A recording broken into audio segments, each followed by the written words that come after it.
What are the common causes of crawlability issues? So this is the basics. We're going to get into each one of these in detail. All right. So those 4 crawlability issues tend to be poor internal linking.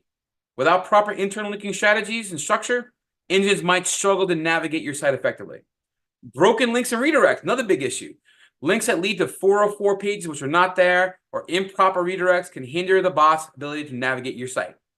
A robust text file that's restricting things. If you do this incorrectly, incorrect configuration in robust text can block essential pages from being crawled. Hell, if it's done wrong, it can block your entire website from being crawled. A simple 1 line of code in a robust text file can keep your entire site out of Google.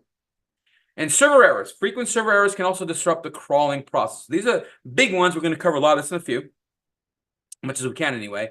And then we've got common causes of indexability issues are duplicate content, right? Search engines will avoid indexing pages with duplicate content, which can affect overall site visibility.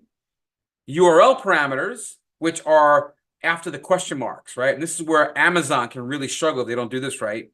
It can create duplicate content issues and indexing issues. Canonicalization errors, which is the incorrect use of canonical tags. I'm going to cover all of this, as I mentioned. Can confuse the search engines about which pages are the proper pages to keep in their index.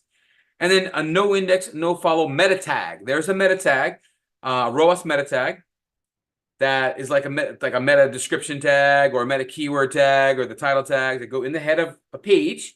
And if it's not done right, it can prevent pages from being indexed. So with that in mind, let's begin taking a deeper dive into the crawlability and indexability issues.